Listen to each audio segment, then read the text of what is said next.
ये third unit है। अपने अभी स्टार्ट कर रहे हैं पीओएम, राइट। ये यूनिट 3 प्रिंसिपल्स ऑफ मैनेजमेंट। और अपने जिस यूनिट को अभी स्टार्ट कर रहे हैं वो है थर्ड यूनिट। और इसमें आज मैं कंट्रोलिंग स्टार्ट करूंगा। कंट्रोलिंग में पहले मेन टाइप्स ऑफ कंट्रोल आएगा, उसके बाद में मेन स्टेप्स ऑफ कंट्रोल है, उसके बाद में टाइप्स ऑफ कंट्रोल, फिर techniques of control, importance of control है, एग्जाम्पल्स नेटवर्क कंस्ट्रक्शन के जो हम कर चुके हैं। यानी कंट्रोलिंग के तुम्हारे सामने 4 टॉपिक है। उसके बाद प्लान चेंज एंड एक ये प्लान चेंज है और कंसेप्ट उसके बाद में फैक्टर्स अफेक्टिंग ऑर्गेनाइजेशन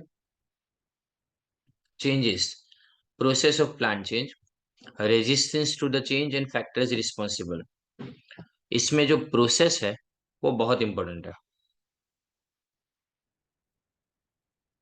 जो प्रोसेस वाला क्वेश्चन है वो इंपॉर्टेंट है। मैं भी आपको बोल रहा हूँ इसमें से थर्ड यूनिट में कौन से क्वेश्चन आपको करने हैं। तो सबसे पहले टेक्निक्स ऑफ कंट्रोल फर्स्ट में, सेकंड में फैक्टर्स अफेक्टिंग ऑर्गेनाइजेशनल चेंजेस, फिर उसके बाद process of plan change, 7 topic, 8 topic. इतने आपके लिए इंपॉर्टेंट है। और ये तुम्हारा फोर्थ यूनिट है जो अपने बाद में देखेंगे।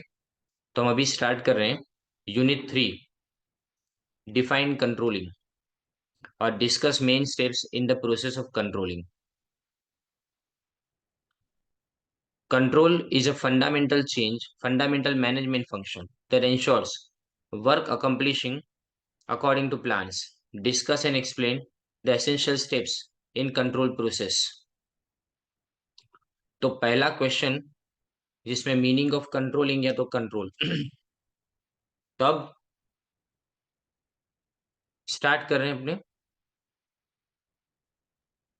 देखिए, तो controlling is one of the functions of management.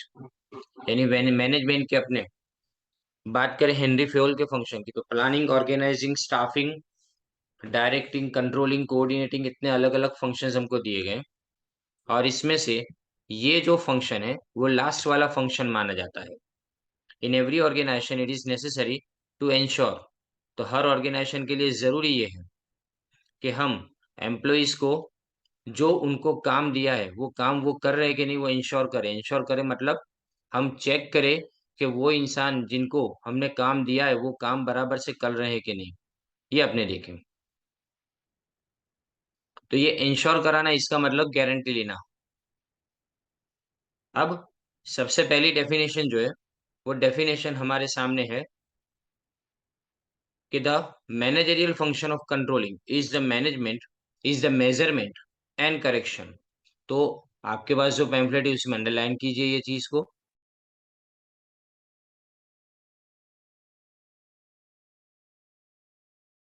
इसमें लिखा गया है पहली बात तो मेजरमेंट और दूसरा लिखा है correction of performance in order to make sure that enterprise objectives and the plans devised to attain them are accomplished। अब इसमें इसका मीनिंग क्या होता है, डिवाइस का मीनिंग क्या? डिवाइस का मतलब जो उनके लिए बनाए गए, प्रिपेयर्ड, उसका मीनिंग होता है प्रिपेयर्ड,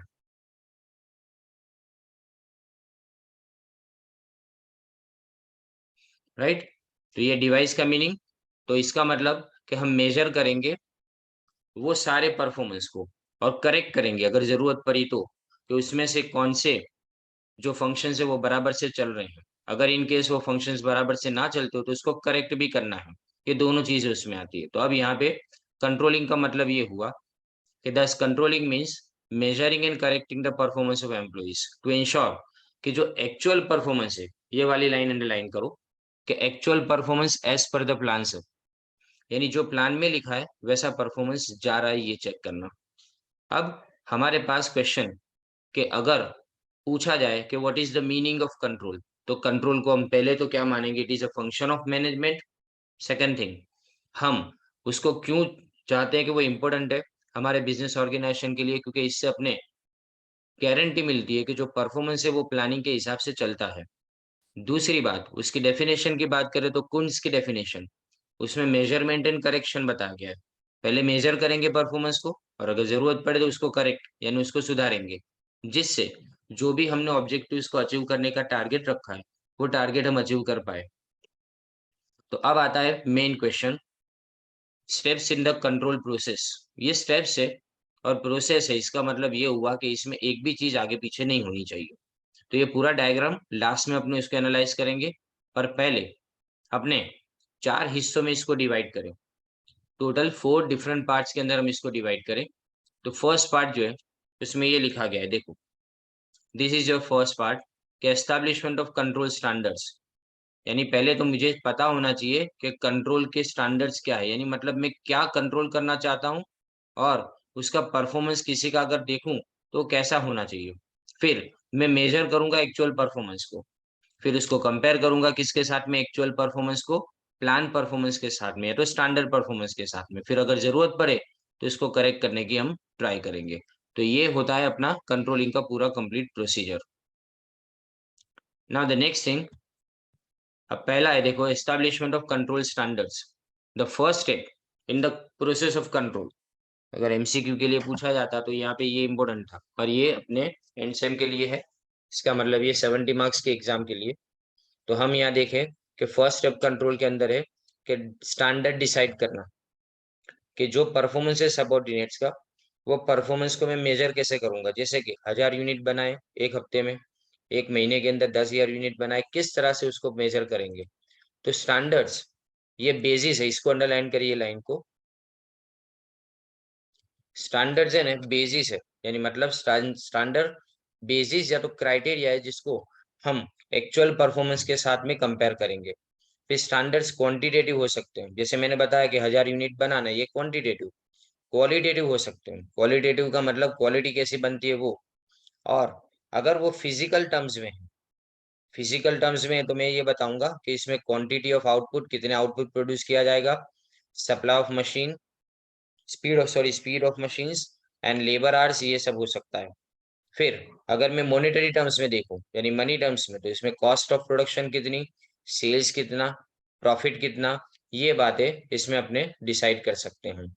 तो जब स्टैंडर्ड्स को हम डिसाइड करते हैं इन टर्म्स ऑफ क्वांटिटी, तो वो ज्यादा, याद रखो, क्वांटिटी ही ज्यादा अच्छी है। क्वालिटी से मेजर करना पॉसिबल नहीं होता है, क्योंकि क्वालिटी हमेशा सब्जेक्टिव होती है। हर इंसान के दिमाग में क्वालिटी की डेफिनेशन अलग होती है, इसलिए क्वालिटी से कंपेयर करना आसान नहीं है। तो हम यहाँ पे ये डिसाइड करेंगे कि क्वांटिटी से कंपेयर करना ज्यादा अच्छा रहेगा।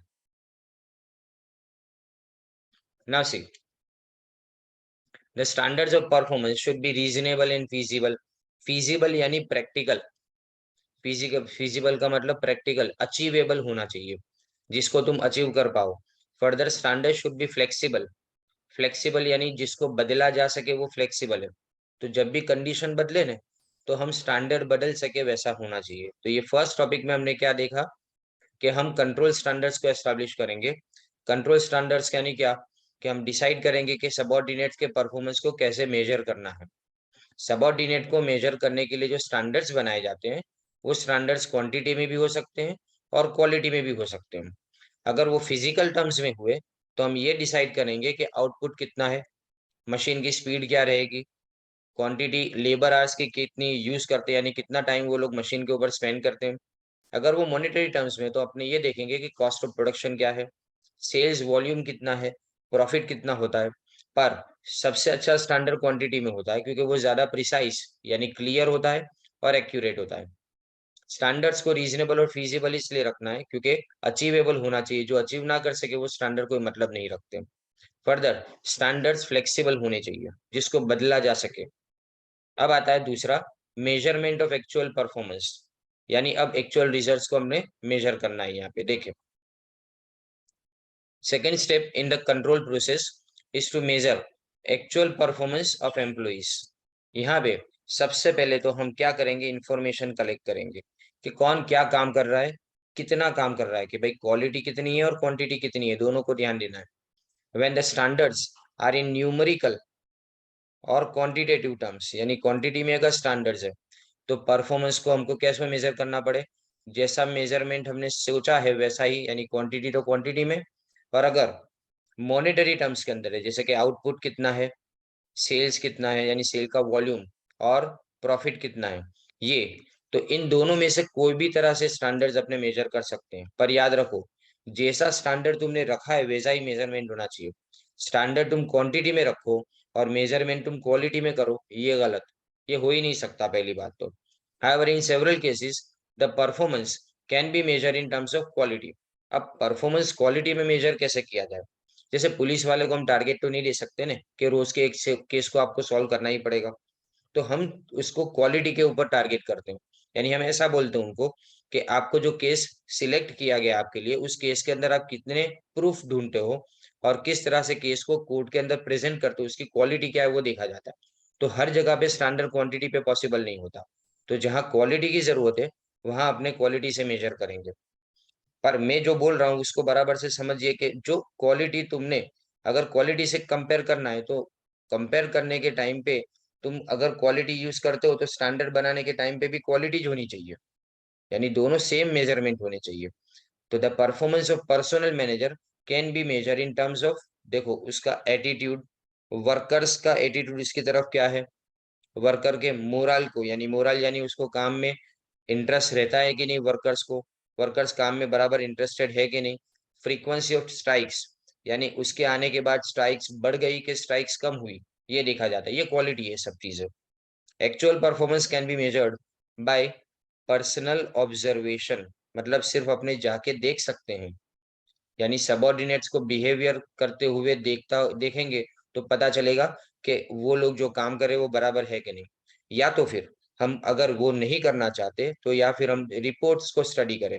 रिपोर्ट्स कौन कौन से होते हैं, सेल्स के रिपोर्ट होते हैं, एक्सपेंडिचर का स्टेटमेंट, उसके बाद में प्रॉफिट एंड लॉस अकाउंट देखा जाएगा कि प्रॉफिट कितना हुआ है, ये सब चीजें। तो ये तुम्हारा मेजरमेंट हुआ।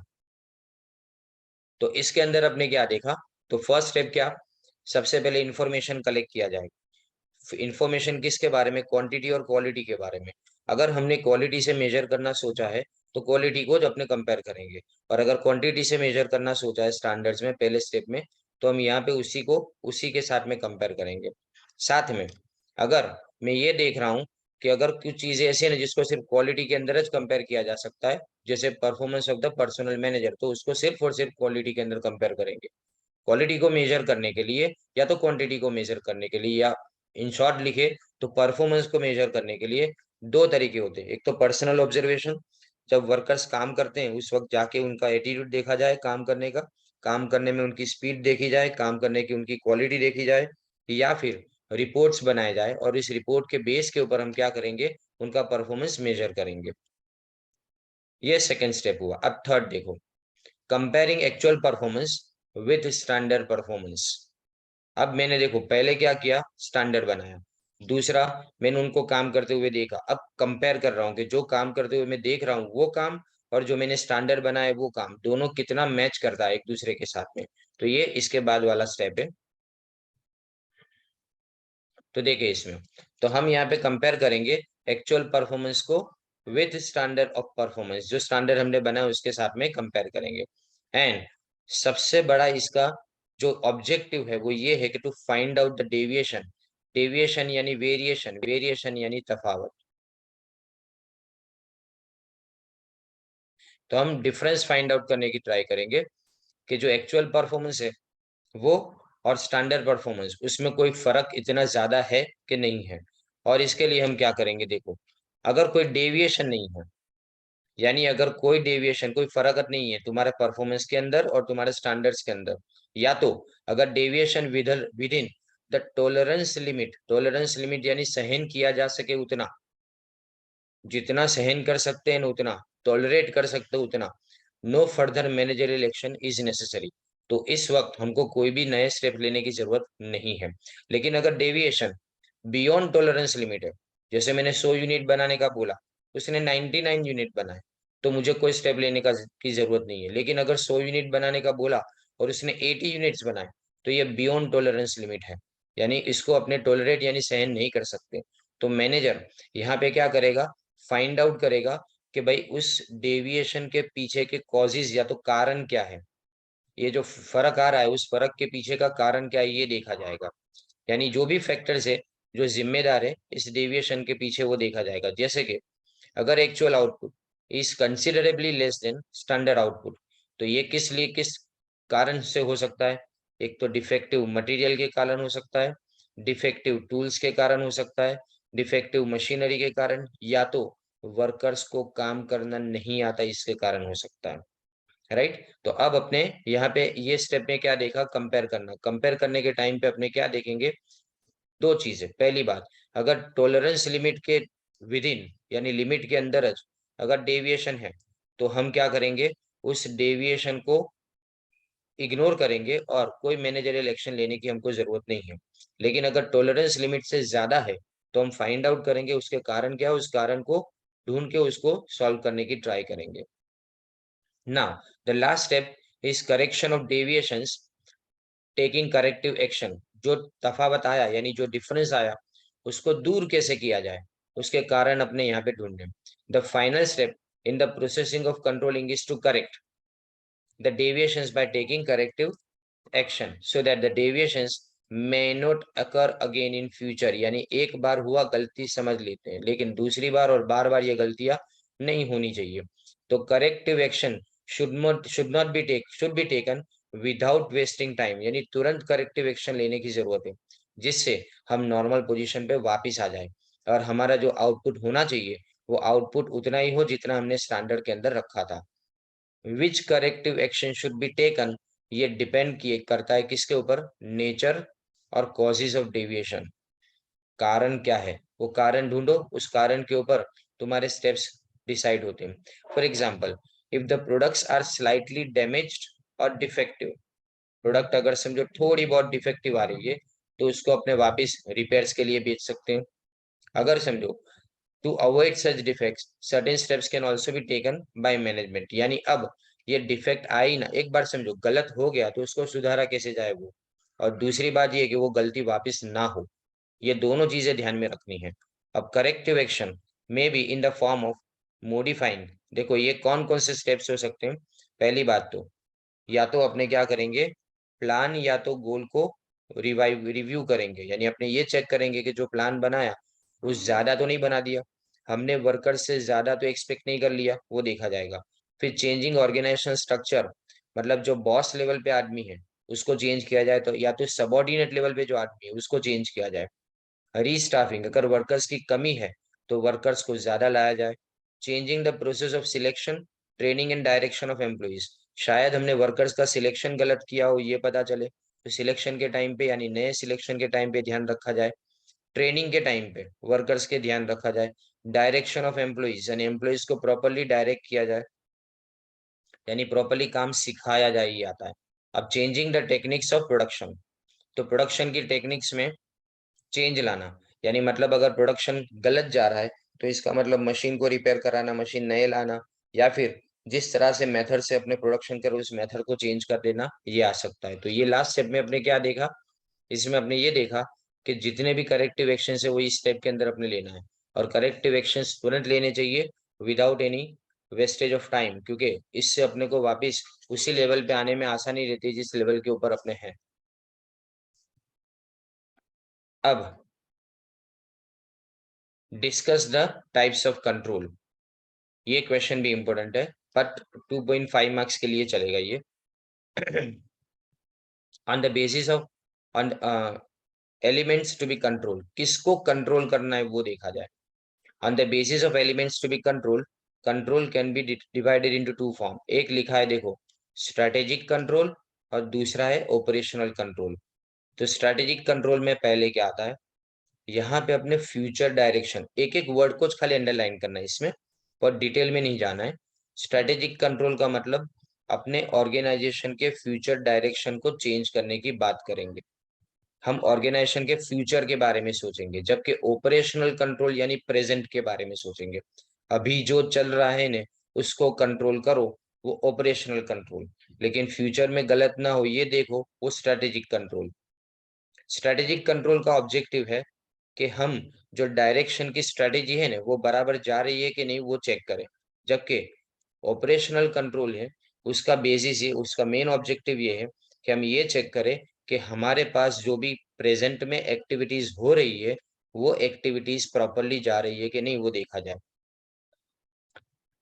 स्ट्रेटेजिक कंट्रोल एक्सटर्नल एनवायरनमेंट पे डिपेंड करता है, मतलब मैं बाहर क्या हो रहा है उसको देखूंगा पहले और उसके हिसाब से फ्यूचर की पॉलिसी को या तो स्ट्रेटेजी को बनाऊंगा।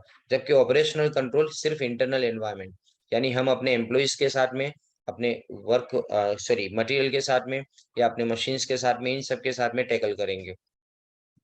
फिर it is exercise by the top management, यानी स्ट्रेटेजिक कंट्रोल कौन करता है, अंडरलाइन करना है टॉप मैनेजमेंट, जबकि ऑपरेशनल कंट्रोल करने वाले मिडिल लेवल मैनेजमेंट।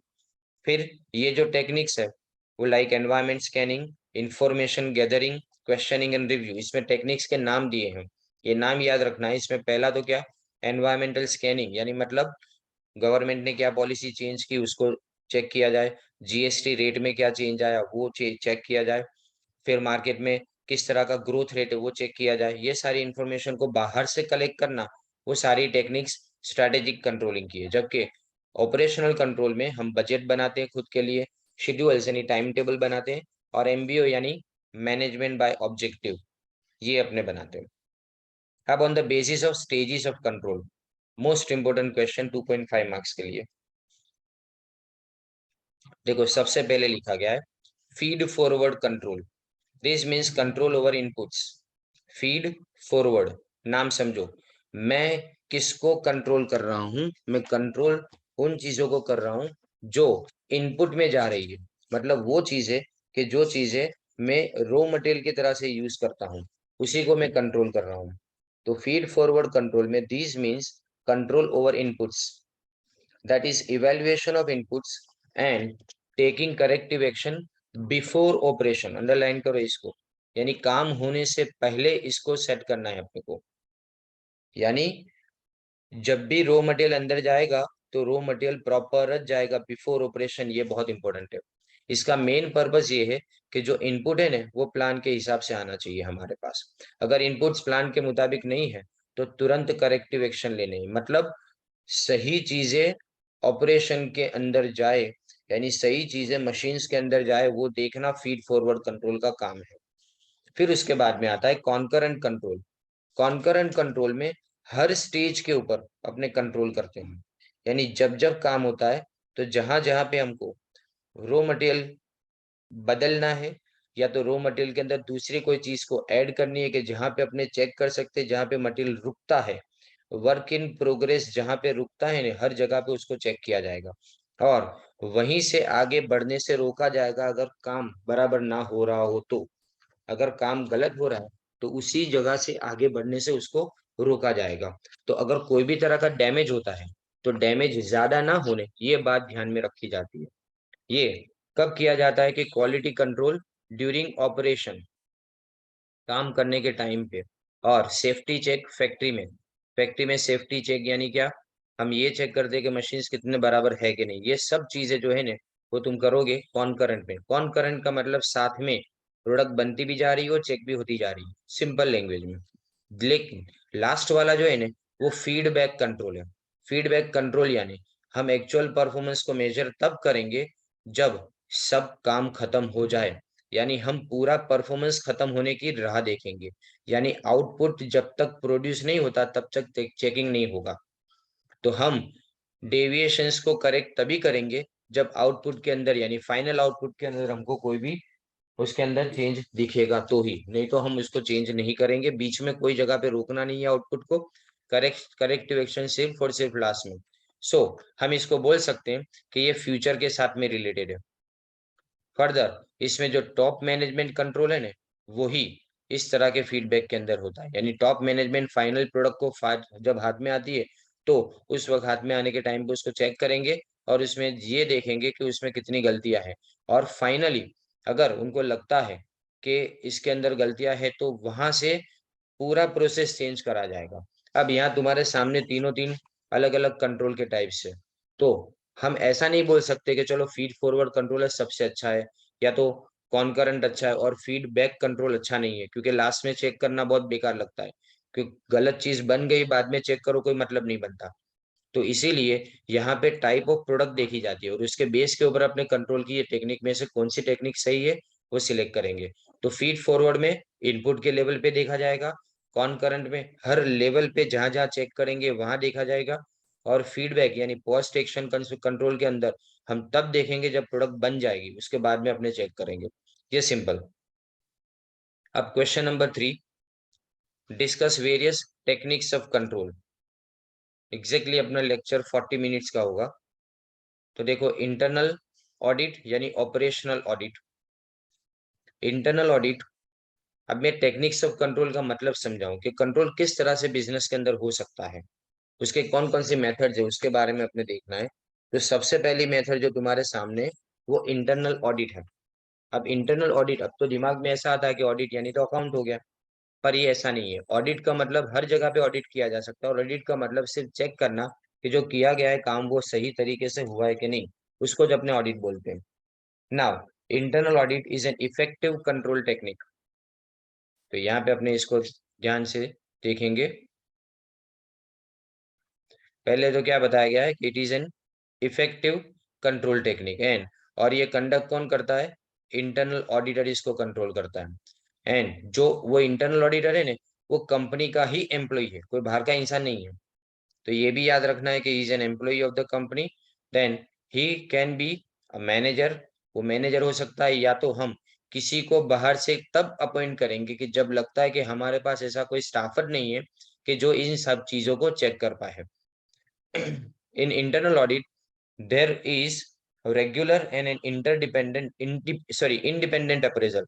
ये वर्ड को है ना बहुत ज्यादा ध्यान से समझना है। इंडिपेंडेंट क्यों, हम किसी के दबाव में आके अकाउंटिंग, फाइनेंशियल या तो ऑपरेशन को ऑडिट नहीं कर रहे हैं। हम जो भी लिखेंगे वो सब जो सही होगा वही लिखेंगे। इसीलिए इंटरनल ऑडिट नाम दिया गया है, कि जब काम हो रहा है उसी टाइम पे देखा जाता है कि काम बराबर से हो रहा है कि नहीं। और इसका स्कोप वेरी वाइड, यानी स्कोप यानी वो बहुत ज्यादा चीजों को कवर करता है।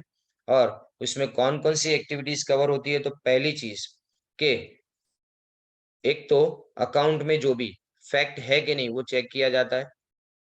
अकाउंट्स ऑफ द ऑर्गेनाइजेशन, वो फैक्ट रिफ्लेक्ट करता है कि नहीं देखा जाएगा।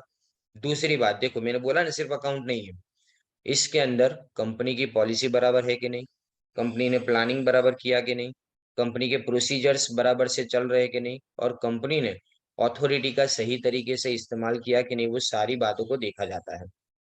It makes an appraisal of the quality and performance of management and effectiveness of methods adopted by the organisation. तो जो भी तुमने क्वालिटी और परफॉर्मेंस का मैनेजमेंट किया, यानी मतलब क्वालिटी को चेक जो करते हो तुम, या परफॉर्मेंस जो ऑर्गेनाइजेशन के वर्कर्स का तुम चेक करते हो वो बराबर से कर रहे हो कि नहीं, जो मेथड तुम अप्लाई करते हो वो बराबर है कि नहीं, वो सारी बातों को चेक किया जाएगा। Now role, importance and advantage. Internal audit provides valuable information. तो देखो, internal audit provides valuable information to the management by measuring performance and comparing it with standards। It pinpoints, pinpoints का मतलब शो करना, जैसे यहाँ लिखा गया है, shows the defects in the plans, policies or procedures। It also gives suitable recommendations for removing the defects। तो दो चीजें हैं इसमें, दो बातें हैं एक ही पॉइंट में, दो बातें। पहली बात तो इससे इंफॉर्मेशन मिलती है हमको किस बात की, कि कहाँ पे अपने गलत है, उसी जगह पे पिन पॉइंट किया जाएगा कि जिस जगह पे हम गलत है, और साथ में हमको ये भी पता चलेगा कि इसको सुधारा कैसे जाए। दूसरा, it examines the applicability and relevance of the policy. अब एप्लीकेबिलिटी यानी कहाँ पे पॉलिसी अप्लाई होती है, और रेलेवेंस, रेलेवेंस का मतलब क्या पॉलिसी सही तरह से अप्लाई की गई वो तो समझ में आया, लेकिन पॉलिसी की जरूरत भी थी कि नहीं वो भी यहाँ पे चेक हो जाता है। यानी रेलेवेंस ऑफ पॉलिसी का मतलब कि कहाँ पे पॉलिसी चलेगी, और प्रोसीजर्स और मेथड्स कौन कौन से, यानी तुमने जो भी बनाया, पॉलिसी बनाई, प्रोसीजर बनाया या मेथड बनाया, वो सही में जरूरी भी था कि खाली ऐसे ही बना दिया गया है। Which ever tendency to become obsolete, कई बार क्या कि ऑब्सोलीट यानी यूजलेस हो जाता है। ऑब्सोलीट का मतलब क्या लिखेंगे अपने, यूजलेस।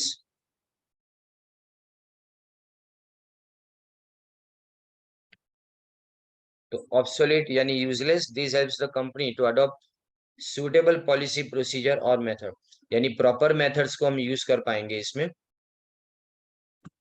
जैसी मेथड हम चाहे वैसी मेथड को हम बना पाएंगे अगर फ्यूचर में हमको लगता है कि यहाँ पे कोई भी चीज गलत जा रही है तो।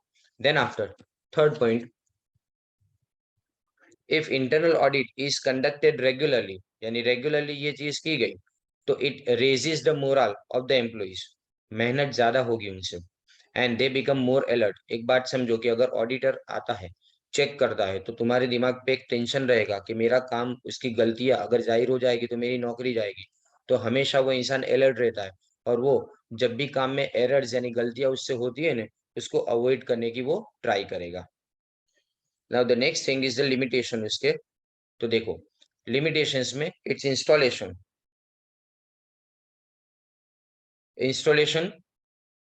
And operation requires extra cost, क्योंकि जो भी ऑडिटर हम अपॉइंट भी करेंगे या तो बाहर से भी आएगा, वो कोई भी इंसान जो भी होगा वो पैसे लेगा, और साथ में उसको रिसोर्सेज की भी जरूरत पड़ेगी। तो ये स्मॉल ऑर्गेनाइजेशन के लिए अफोर्डेबल नहीं है, राइट। तो एक्स्ट्रा कॉस्ट, ये पॉइंट याद रखना है इसमें। The report of internal audit team may not be acceptable to the manager because of some deficiency. Manager शायद एक्सेप्ट ना करे, कारण कि जो भी इंटरनल ऑडिट टीम है ना, वो जो भी खामियां निकालती है ना, वो खामियां मैनेजर के गले में शायद ना भी उतरे वो बात। Sometimes audit people have a tendency to look at every aspect of business operation from accounting viewpoint. Audit का मतलब, जैसे मैंने आगे ही बोला कि दिमाग में यही आता है कि ऑडिट का मतलब अकाउंटिंग, तो हमारे दिमाग में शायद यही हो जाए कि ऑडिट पीपल के दिमाग में शायद यही हो जाए कि वो सिर्फ अकाउंटिंग का देखा करेंगे, बाकी सारी चीजों को नजरअंदाज कर देंगे। To avoid accounting bias, in many organizations, internal auditors are selected from the rank of line managers, यानी internal auditors को select करेंगे ना, तो कहाँ से select करेंगे? line managers। अब तुमको पता होना चाहिए कि line managers यानी क्या। line managers मतलब वो लोग जो decision making में participate करते हैं, जो डिसीजन लेने वाले लोग हैं ना, वो लाइन मैनेजर्स। स्टाफ मैनेजर्स खाली हेल्प करते हैं, लेकिन line managers decision, final decision उनके सर पे रहता है, इसीलिए लाइन मैनेजर्स के अंडर से सिलेक्ट किया जाता है। Now the last one of the day, management audit. The success और फेलियर ऑफ ऑर्गेनाइजेशन, वो मैनेजमेंट की क्वालिटी पे डिपेंड करता है। So it is necessary to assess the quality of managing, यानी हम मैनेजमेंट की क्वालिटी को देखें। असेस करना मतलब चेक करना, टू असेस यानी चेक करना, अपने असेसमेंट या नहीं देते। This is the work of management audit. अब मीनिंग क्या? तो इसमें मैनेजमेंट को एज ए होल यानी पूरे मैनेजमेंट को चेक किया जाता है, ये भी इंडिपेंडेंट है, और साथ में लिखा है क्रिटिकल एग्जामिनेशन। अब क्रिटिकल का मतलब सही गलत दोनों ढूंढना है तुमको, इसमें अकेला सिर्फ गलत नहीं ढूंढना है, सही गलत दोनों ढूंढना है। और क्रिटिकल एग्जामिनेशन किसका किया जाता है? तो total managerial process of planning, organising, staffing, directing and controlling, यानी चारों चार जो मैनेजमेंट के फंक्शन है, उसका हम क्या करेंगे? उसका एग्जामिनेशन करेंगे, as well as the plans, objectives, policies, procedure, system of control. यानी हम ये भी चेक करेंगे कि कौन कौन से प्लान्स है, कौन कौन से ऑब्जेक्टिव्स, पॉलिसी, प्रोसीजर वो बराबर चल रहे हैं कि नहीं। उसका मेन पर्पस क्या है? अंडरलाइन करो इसको, to advise the top management के एडजस्टमेंट कहाँ करने की जरूरत है। और अगर हम ऑर्गेनाइजेशन की इफेक्टिवनेस को अगर इम्प्रूव करना चाहते हैं, यानी ऑर्गेनाइजेशन को और ज्यादा आगे बढ़ाना चाहते हैं, तो किस तरह से उसको इफेक्टिव बनाएंगे, ये एडवाइस देना। नाउ द नेक्स्ट थिंग, कि कौन ये कंडक्ट कर पाएगा मैनेजमेंट ऑडिट? तो याद रखो, कंडक्टेड बाय एक्सटर्नल एजेंसी भी, यानी बाहर से मैनेजमेंट के कंसल्टेंट भी आ सकते हैं, या इंटरनल एजेंसी भी हो सकती है, यानी हमारे ऑर्गेनाइजेशन के कुछ employees, such as management audit cell, जिसको MAC बोलते हैं, मैनेजमेंट ऑडिट सेल। अंडरलाइन करो, MAC should submit its report, इसकी रिपोर्ट सिर्फ टॉप मैनेजमेंट को जाएगी, यानी चीफ एग्जीक्यूटिव ऑफिसर या तो मैनेजमेंट सर्विस डिवीजन को जाएगी। और इसकी रिपोर्ट बहुत ही स्पेसिफिक होती है, यानी जिस बात पे गौर करना है उसी बात के बारे में लिखा जाता है। A person who conducts management audit should have thorough knowledge, ये थ्रू नहीं, thorough, THOROUGH, thorough knowledge and understanding of management, उसको मैनेजमेंट के बारे में सब पता होना चाहिए।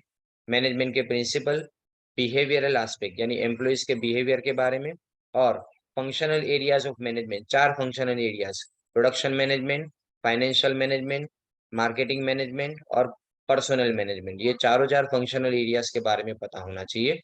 और management should establish objective standards for management audit, यानी हम यहाँ पे मैनेजमेंट ऑब्जेक्टिव के लिए भी, मैनेजमेंट ऑडिट के लिए भी स्टैंडर्ड्स बना के रखेंगे। लेकिन ये चार चार चीजें, यानी कौन कंडक्ट करेगा, कैसे होगा, उसके बावजूद भी इसकी लिमिटेशंस है।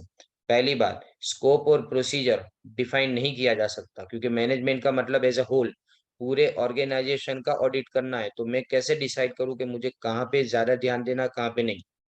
And there is a lack of well defined principles and procedures, इसमें कोई प्रिंसिपल और प्रोसीजर होता नहीं है, जिसको जैसा मन करता है वैसा ऑडिट करने की वो ट्राई करते हैं।